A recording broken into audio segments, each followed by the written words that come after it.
Wait, so the squad survived tiger bears and a giant hole in the ground just to be taken down by a field of flowers. Chapter 8 is literally a beauty trap and the drama is getting very, very sleepy. Let's get into the chisme. Hola, hi everyone, and welcome back to Valeria's Couch Club. I'm Valeria, and these are the stars of the show: the Puck, the little loaf of bread that you can see in the video, and the Chi. You can find us as the Puck, the Chi, and I. If you're joining me to practice our English, or just because you need a little push to finally finish a book, you are in the right place. Every Monday is our day to sit down together for a brand new chapter. So let's wrap a blanket, light your candle, get comfortable, and let's see what new adventure Dorothy is getting into. Today we're starting chapter 8 of The Wonderful Wizard of Oz. But wait, before we start, we have to talk about the chisme in chapter 7. The squad was walking and suddenly, boom, a giant hole in the ground. O sea, un hueco enorme. Dorothy was ready to cry, but the lion was like, don't worry, I have hoops. He literally carried everyone on his back like a furry taxi. And just when they thought they were safe, the Kalidahs, those tiger bears, jumped into action. But the Scarecrow was a total genius and told the Tin Woodman to chop the tree bridge as the monsters were crossing. ¡Qué susto! Now, in chapter 8, they finally see the beautiful river and the road of yellow brick again. Everything looks perfect. Maybe too perfect? Let's begin. Chapter 8, The Deadly Poppy Field. Our little party of travelers awakened the next morning refreshed and full of hope. And Dorothy breakfasted like a princess of peaches and plums from the trees beside the river. Behind them was a dark forest they had passed safely through, although they had suffered many discouragements. But before them was a lovely sunny country that seemed to beckon them onto the Emerald City. To be sure, the broad river now cut them off from this beautiful land. But the raft was nearly done, and after the Tin Woodman had cut a few more logs and fastened them together with wooden pins, they were ready to start. Dorothy sat down in the middle of the raft and held Toto in her arms. When the cowardly lion stepped upon the raft, it tipped badly, for he was big and heavy, but the Scarecrow and the Tin Woodman stood upon the other end to steady it, and they had long poles and their hands to push the raft through the water. They got along quite well at first, but when they reached to the middle of the river, the swift current swept the raft downstream, farther and farther away from the road of yellow brick, and the water grew so deep that the long poles would not touch the bottom. "This is bad," said the Tin Woodman, "for if we cannot get to the land, we shall be carried into the country of the Wicked Witch of the West, and she will enchant us and make us her slaves. And then I shall get no brains," said the Scarecrow, "and I shall get no courage," said the Cowardly Lion, "and I shall get no heart," said the Tin Woodman, "and I shall never get back to Kansas," said Dorothy. "We must certainly get to the Emerald City if we can," the Scarecrow continued, and he pushed so hard on his long pole that it stuck fast in the mud at the bottom of the river. Then, before he could pull it out again or let go, the raft was swept away, and the poor Scarecrow was left clinging to the pole in the middle of the river. "Goodbye," he called after them, and they were very sorry to leave him. Indeed, the Tin Woodman began to cry, but fortunately remembered that he might rust, so dried his tears on Dorothy's apron. Of course, this was a bad thing for the Scarecrow.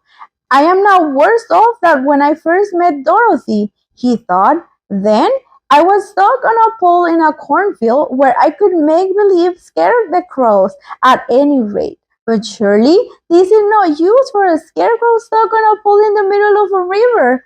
I am afraid I shall never have brains after all." Down the stream the raft floated, and the poor Scarecrow was left far behind. Then the lion said, Something must be done to save us. I think I could swim to the shore and pull off the raft after me, if you will only hold fast to the tip of my tail. So he sprang into the water, and the Tin Woodman caught fast hold of his tail. Then the lion began to swim with all his might towards the shore. It was hard work, although he was so big, but by and by they were drawn out of the current, and then Dorothy took the Tin Woodman's long pole and helped push the raft to the end. They were all tired out when they reached the shore and last and stepped off upon the pretty green grass, and they also knew that the stream had carried them a long way past the road of yellow brick that led to the Emerald City. "What shall we do now?" asked the Tin Woodman, as the lion lay down on the grass to let the sun dry him. "We must get back to the road in some way," said Dorothy. "The best plan will be to walk along the riverbank until we come to the road again," remarked the lion. So when they were rested, Dorothy picked up her basket and they started along the grassy bank to the road from which the river had carried them. It was a lovely country with plenty of flower and fruit trees and a sunshine to cheer them. And had they not felt so sorry for the poor Scarecrow, they could have been very happy. They walked along as fast as they could, Dorothy only stopping once to pick a beautiful flower, and after a time the Tin Woodman cried out, "Look!" Then they all looked at the river and saw the Scarecrow perched upon his pole in the middle of the water, looking very lonely and sad. "What can we do to save him?" asked Dorothy. Pobrecito. The lion and the woodman both shook their heads, so they did not know. So they sat upon the bank and gazed wistfully at the Scarecrow until a stork flew by, who, upon seeing them, stopped to rest at the water's edge. "Who are you and where are you going?" asked the stork. "I am Dorothy," answered the girl, "and these are my friends, the Tin Woodman and the Cowardly Lion, and we are going to the Emerald City." "This isn't the road," said the stork, as she twisted her long neck and looked sharply at the queer party. "I know it," returned Dorothy, "but we have lost the Scarecrow, and we are wondering how we shall get him again." "Where is he?" asked the stork. "Over there in the river," answered the little girl. "If he wasn't so big and heavy, I will get him for you," remarked the stork. "He isn't heavy a bit," said Dorothy eagerly, "for he is stuffed with straw, and if you will bring him back to us, we shall thank you ever and ever so much." "Well, I'll try," said the stork, "but if I find he is too heavy to carry, I shall have to drop him in the river again." So the big bird flew into the air and over the water till she came to where the Scarecrow was perched upon his pole. Then the stork, with her great claws, grabbed the Scarecrow by the arm and carried him up in the air and back to the bank, where Dorothy and the lion and the Tin Woodman and Toto were sitting. When the Scarecrow found himself among his friends again, he was so happy that he hugged them all, even the lion and Toto. As they walked along, he sang "Toodle-oo" at every step. He felt so gay. "I was afraid I should have to stay in the river forever," he said, "but the kind stork saved me, and if I ever get any brains, I shall find the stork again and do her some kindness in return." "That's all right," said the stork, who was flying along beside them. "I always like to help anyone in trouble, but I must go now, for my babies are waiting in the nest for me. I hope you will find the Emerald City and that Oz will help you." "Thank you," replied Dorothy, and then the kind stork flew into the air and was soon out of sight. They walked along, listening to the singing of the brightly colored birds and looking into the lovely flowers, which now became so thick that the ground was carpeted with them. There were big yellow and white and blue and purple blossoms, besides great clusters of scarlet poppies, which were so bright in color they almost dazzled Dorothy's eyes. Aren't they beautiful? The girl asked, and she breathed in the spicy scent of the bright flowers. I suppose so, answered the Scarecrow. When I have brains, I should probably like them better. If I only had a heart, I should love them, added the Tin Woodman. I always did like flowers, said the lion. They seem so helpless and frail, but there are none in the forest so bright as this. They now came upon more and more of the big scarlet poppies, and fewer of the other flowers, and soon they found themselves in the midst of a great meadow of poppies. Now it is well known that when there are many of these flowers together, their odor is so powerful that anyone who breathes in falls asleep. And if the sleeper is not carried away from the scent of the flowers, he sleeps on and on forever. But Dorothy did not know this, nor could she get away from the bright red flowers that were everywhere about. So presently her eyes grew heavy, and she felt she must sit down to rest and to sleep. But the Tin Woodman would not let her do this.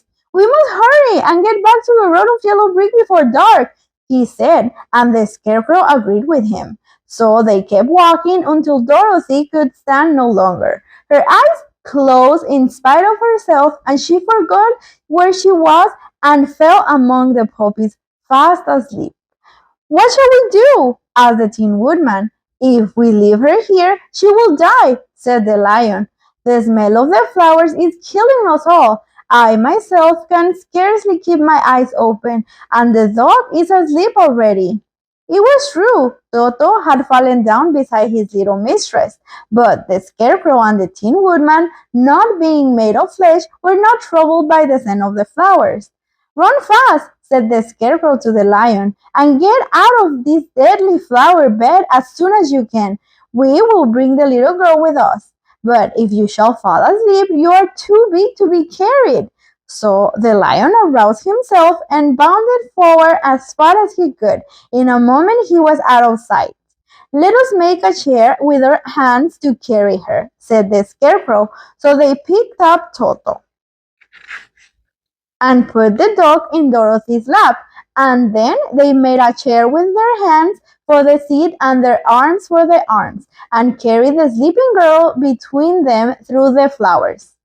On and on they walked, and it seems that the great carpet of deadly flowers that surrounded them would never end. They followed the bend of the river, and at last came upon their friend the lion, laying fast asleep among the poppies. The flowers had been too strong for the huge beast, and he had given up at last, and fallen only a short distance from the end of the poppy bed. But the sweet grass spread in beautiful green fields before them. We can do nothing for him, said the Tin Woodman sadly, for he is much too heavy to lift. We must leave him here to sleep on forever, and perhaps he will dream that he found courage at last. I'm sorry, said the Scarecrow. The lion was a very good comrade for once so cowardly. But let us go on. They carried the sleeping girl to a pretty spot beside the river, far enough from the poppy field to prevent her breathing any more of the poison of the flowers. And here they laid her gently on the soft grass and waited for the fresh breeze to waken her. And that is the end of chapter 8. Honestly, my heart is still with the cowardly lion. Imagine being so big and brave and then getting taken out by a flower. ¡Qué drama! But before we go, we have to make sure we are actually getting smarter mientras chismeamos. So, let's pass to our favorite section, Chapter Essentials, Palabras con Personality. This is where we learn the words that actually have main character energy. Drowsy, soñoliento o con sueño. Dorothy and the lion were getting so drowsy in the flowers. This is that TikTok 2 a.m. face, that exact moment when you are scrolling to your phone and it hits you in the face that you're half asleep. Vete a dormir, bestie. Litho, Letal o mortal. This is the dangerous diva energy. The poppy field looked beautiful, but it was lethal, like that final sale sign at your favorite store. It looks like a dream, but it's a trap for your bank account. Peligro total. Exertion, gran esfuerzo o tensión física. This is the struggle boss energy. The lion was putting in so much exertion to keep his heavy legs moving through those flowers. It's the exact face you make when you're trying to open a jar of pickles that is stuck, or when you're carrying all the grocery bags from the car in one trip because you refuse to go back twice. Qué esfuerzo, ¿no? Sturdy, firme o robusto. This is the main character reliability. The Scarecrow and the Tin Woodman are so sturdy, they don't have lungs, so they don't care about the flowers. They are those friends who stay sober at the party just to make sure everyone gets home safe. Los verdaderos amigos. Now you're speaking English with alma and personality. You are officially ready to survive any beauty trap us throws at you. But don't get comfortable because in the next chapter, the squad has to figure out how to rescue a 500-pound lion using mice. Trust me, the chisme is about to get very small but mighty. If you love our little reading session today, please leave your like and subscribe Valeria's Couch Club. Also, tell me in the comments, what's your lethal weakness? Is it tacos? Is it a 70% off sale? Let me know. Stay cozy and see you on the couch for the next one. Adios.